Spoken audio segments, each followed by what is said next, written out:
Welcome to today's Explainer. We're going to be unpacking a truly thrilling ancient crisis to show you exactly how a single text, Genesis 47, acts as this massive historical pivot point. We're talking about how just one chapter completely resolves a devastating regional famine, but at the exact same time inadvertently sets the geopolitical stage for one of the most famous events in human history, the Exodus. It's basically an ancient domino effect, so let's dive right in. So, I want you to picture this. Imagine your entire region completely, and I mean entirely, running out of food and currency. A severe 7-year famine has totally gripped the lands of Egypt and Canaan. The text actually tells us the famine was very sore, and the land literally fainted. So we aren't just talking about a bad harvest here. We are looking at the rapid, catastrophic draining of resources that pushes an entire economic system to the very brink of total collapse. It's really an ancient mirror to what we'd call a complete supply chain failure today. All right, let's move into Act 1, the strategic settlement and the blessing. Now, before the brutal macroeconomics really hit, we've got to look at the first domino to fall, which is Joseph's immigrant family. Just 70 Israelites, that's Jacob, his sons, and their families, arrive in Egypt as refugees. 70 people.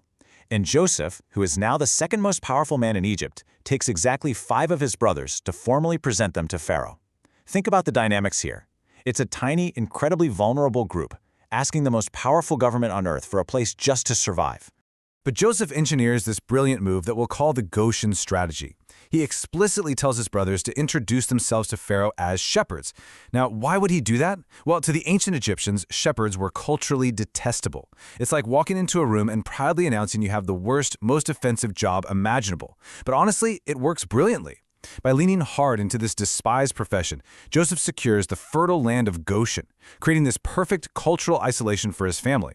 They're protected from intermarriage, essentially turning Goshen into a safe incubator for these 70 refugees to eventually multiply into a massive nation. Right after this, Joseph brings his father, Jacob, before Pharaoh. And guys, this meeting is a shocking disruption of ancient norms. On one side, you have Pharaoh, the absolute superior ruler of the known world, literally drowning in wealth. And facing him is Jacob, legally the inferior, an impoverished immigrant seeking asylum, and a shepherd, which, remember, is a profession Pharaoh's culture absolutely despises. So Pharaoh looks at this elderly refugee and asks, "How old art thou?" Jacob replies that he's 130. But then he goes a step further, describing his years as a few and evil pilgrimage, and actually points out he hasn't even reached the lifespans of his ancestors. It's this moment of profound raw vulnerability that sets up something completely unexpected. Because despite his earthly status as an impoverished refugee, Jacob blesses Pharaoh, and not just once, but twice.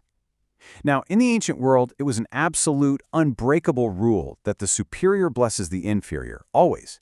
So having the immigrant shepherd bless the ruler of the known world, that is a striking, unbelievable reversal of power. It really emphasizes the immense spiritual authority of the patriarchs and fulfills that ancient Abrahamic promise that Israel would be a blessing to the nations, even in the absolute depths of a devastating famine. Which brings us to Act 2, the economic collapse and restructuring. So while Jacob's family is sitting pretty in Goshen, the famine is just ravaging the broader Egyptian population, triggering this catastrophic macroeconomic event in 3 phases. Step 1 is basically ancient hyperinflation and currency failure. The people spend absolutely all their money on grain until the currency is completely drained, gone. Step 2, they resort to bartering. They trade all their horses, flocks, and cattle just to survive another year. And then comes Step 3. With literally no money and no livestock left, the people return to Joseph in sheer desperation. They willingly sell their land and their own bodies into servitude to Pharaoh just to get seed so they won't starve to death. Just think about the gravity of that for a second. Citizens giving up their freedom entirely just to survive. What results from all of this is one of the most massive wealth transfers in recorded history, orchestrated entirely by Joseph. Look at the shift here. Before the famine, the citizens held the money, the livestock, and the land. After the famine, Pharaoh holds literally everything. The state has fully 100% monopolized the nation's assets. The only exception here is the Egyptian priests. Pharaoh actually provided them with an independent daily food ration, so their land was never sold. But for everyone else, the state now owns it all. With the land now officially belonging to the state and the citizens essentially becoming servants, Joseph kicks off this massive logistical operation. He relocates the rural populations into the cities, moving them from one end of Egypt's borders all the way to the other. Centralizing the population like this was likely the absolute only way to safely and effectively manage the logistics of distributing food when farming had completely ceased. It's basically a masterclass in extreme centralized state control during a crisis. To finalize this totally restructured society, Joseph hands out the seed and institutes a brand new, permanent economic law. Going forward, the people get to keep 80% of their harvest for food and seed, but 20%, a full fifth of everything they grow, must forever be paid as a tax to Pharaoh. And you know what the dark historical irony is here? The people are so incredibly grateful to simply be alive that they say, "Thou hast saved our lives," and they willingly celebrate this new 20% permanent tax on their labor. All right, let's wrap this up with Act 3, the incubator and the promise.